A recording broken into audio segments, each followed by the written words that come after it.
Hello everyone, Viva Beauty Studio ஓட இன்னைக்கு கிளாஸ்ல நாம பார்க்க போறது வந்து fillings.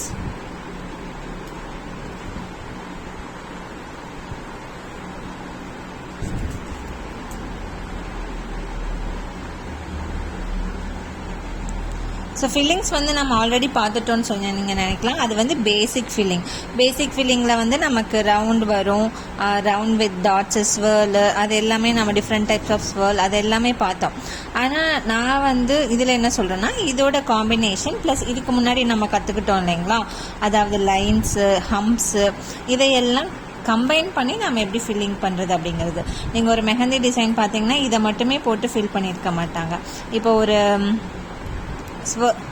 ஸ்வேர்ல் போட்டிருக்காங்க அப்படின்னா அதுக்கு மேலே வந்து ஒரு ஹம்ப்பு போட்டிருப்பாங்க, அதுக்கு மேலே இன்னும் கொஞ்சம் பெரிய ஹம்ப் ஒன்று போட்டிருப்பாங்க, அதோட இந்த எட்ஜை மட்டும் இன்னும் திக்காக போட்டிருந்துருப்பாங்க. இந்த மாதிரி எல்லாம் வந்து நிறைய போட்டு ஒன்றோட ஒன்று நம்ம மிக்ஸ் பண்ணி நிறைய வந்து நம்ம ஃபில்லிங்ஸ் க்ரியேட் பண்ணலாம். இது வந்து ஒன்று தான் ரெண்டு தான் இல்லை, நம்ம க்ரியேட்டிவிட்டி பொறுத்து எவ்வளோ வேணால் நம்ம இது பண்ணலாம். இந்த லைனே இதே வந்து ஒரு ஸ்வேர்ல் போடுறோம், இது ஒரு ஸ்வேர்ல் வந்து போடுறோம் பெருசாக, இது மேலே வந்து டாட் வைக்கிறோம். ஸோ இந்த டாட் வச்சு இதை கவர் பண்ணுற மாதிரி லைன் தான் போடுறோம், ஆனால் அதையே வந்து ஒரு பெட்டல் ஃபார்மில்.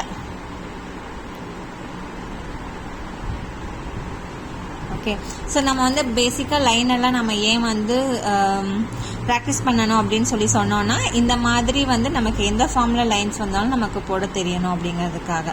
ஓகேவா? அதே மாதிரி ஸ்பீட் அண்ட் ப்ரெஷர் வந்து நம்ம ஏன் கண்ட்ரோல் ஸ்டார்டிங்லேருந்து பண்ணோம் அப்படின்னு சொல்லியிருந்தோன்னா, இந்த மாதிரி எங்கே திக்காக வருது, எங்கே லைட்டாக வருது, எங்கே நம்ம டார்க் பண்ணணும், இது எல்லாமே வந்து நம்ம கற்றுக்கிறதுக்காக தான் வந்து அந்த ப்ராப்பர் கோன் வந்து நம்ம எப்படி ப்ரெஷர் கண்ட்ரோல் பண்ணணும் அப்படின்ட்டு பார்த்தது.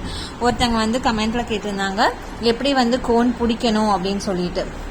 நான் ஒரு சில மெஹந்தி ஆர்டிஸ்ட் வந்து இப்படி பிடிச்சி போடுறதையும் பார்த்துருக்கேன். ஓகே, சில பேர் வந்து இந்த டிப்பில் பிடிச்சி இப்படி போடுறதையும் வந்து பார்த்துருக்கேன்.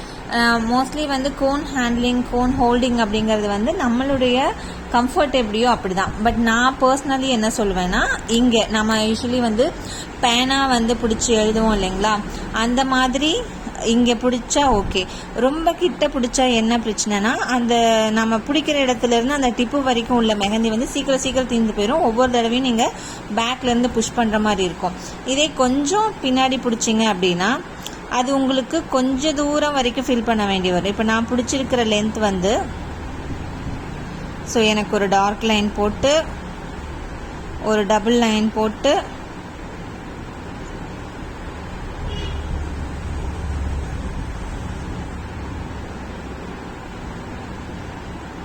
ஸோ 2 லைன் வந்து ஒரு ஹம்ப்பு போடுற அளவுக்கு வருது.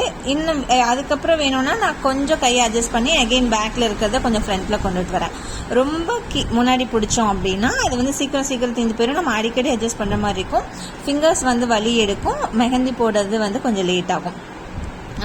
ரொம்ப முக்கியமாக என்னென்னா, இந்த டிப் வந்து ரொம்ப ஸ்டிஃபாக இருக்கணும். ரொம்ப என்ன சொல்கிறது, ஸ்டிஃபாக நின்றுது அப்படின்னா தான். இப்போ இங்கே பிடிக்கிறீங்க அப்படின்னா அந்த டிப்போட கண்ட்ரோல் வந்து உங்ககிட்ட இருக்காது.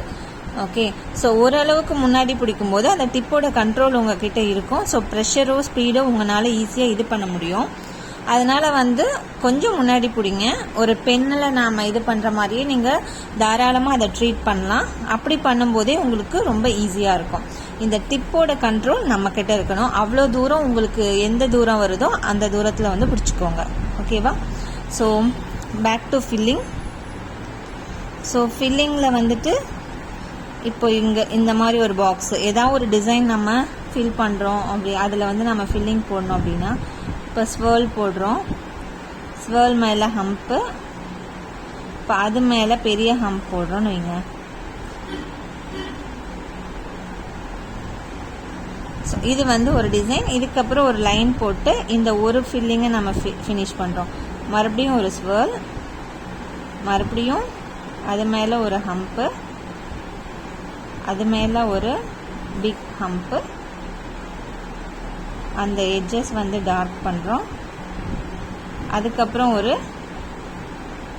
லைன் போடுறோம். ஓகேவா? ஸோ இங்கே தான் நான் வந்து பேசிக் ஃபில்லிங்லேயே சொல்லியிருந்தேன், எங்கே இடம் இருக்கோ அங்கே நாம் எதுக்கு இடம் இருக்கோ அந்த அளவுக்கு பண்ணினா நம்ம போதும். ஓகே, ஸோ அங்கே சும்மா ஒரு லைன், ஒரு சின்ன ஹம், ஒரு பெரிய ஹம், அதை டார்க் பண்ணிட்டு ஒரு லைன், அவ்வளோதான். அடுத்த லைன் ஃபில்லிங் ஆரம்பிக்கும் போது இந்த 2 டிசைனுக்கும் நடுவில் தான் ஆரம்பிக்கிறோம். ஸோ அதையே நம்ம கண்டினியூ பண்ணுறோம்.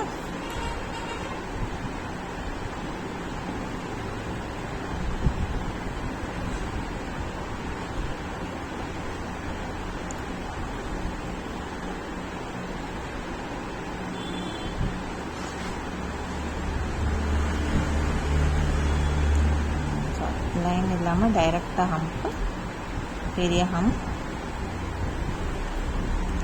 ஹம்பில் இங்கே நான் வந்து இங்கே இதை கொண்டு போய் க்ளோஸ் பண்ண முயற்சி பண்ணலை, ஜஸ்ட் அதை அப்படியே விட்டேன்.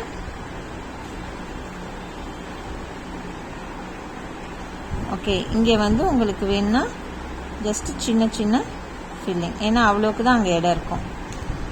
ஓகேவா? ஸோ இந்த மாதிரி தான் வந்து நம்ம ஒரு க்ளோஸ்டு ஸ்பேஸ்க்குள்ளே நம்ம மெஹந்தி டிசைனில் ஒரு இடத்துல ஃபில் பண்ணோம். இப்போ இங்கே வந்து ஒரு ஸ்வேர்ல் போடுறோம், அதை சுற்றி ஒரு ஹம்ப்பு போடுறோம், பக்கத்தில் மறுபடியும் ஸ்வேர்ல், ஒரு ஹம்ப்பு, மறுபடியும் கீழே அதுக்கு ஸ்ட்ரெயிட்டாக நீங்கள் போட்டிங்க அப்படின்னா, இப்போ ஸ்வேர்ல் போட்டு இங்கே ஹம்ப் போடுறோன்னு வச்சுக்கோங்களேன்,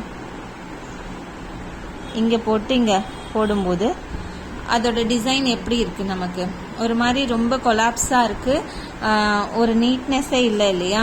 ஸோ ஆனால் இது வந்து நமக்கு ஒரு மெஹந்தியோட டிசைன், ஹோல் டிசைனாக நீங்கள் பார்க்கும்போது இது வந்து ரொம்ப அழகாக தெரியும். இந்த மாதிரி 1 கீழே 1 அப்படி நீங்கள் போட்டிங்க அப்படின்னா இந்த சென்டரில் வந்து கேப் வரும். இப்போ இங்கே ஒரு டிசைன், இங்கே ஒரு டிசைன் வரும்போது இந்த சென்டர் கேப் வரும். இங்கே வந்து அது வராது. அதனால தான் நம்ம 2 இதுக்கு நடுவில் போடுறோம். இது வந்து இந்த இதுக்குன்னு இல்லை, எல்லா ஃபில்லிங் நீங்கள் உங்கள் க்ரியேட்டிவிட்டியில் எந்த ஃபில்லிங் வந்து நீங்கள் க்ரியேட் பண்ணாலும் அதுதான் ரூல். ஸோ இங்கே நான் சில ஃபில்லிங்ஸ் வந்து பண்ணி காட்டியிருக்கேன் பாருங்கள்.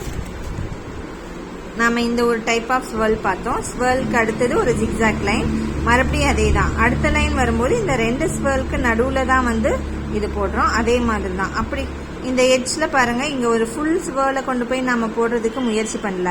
இங்கே இருக்கிற கேப்புக்கு பாதி ஸ்வர்ல் தான் வரும். ஸோ அதை மட்டுமே போட்டுட்டு அதுக்கு சுற்றி ஜிக்ஸாக் லைன் போட்டிருக்கோம்.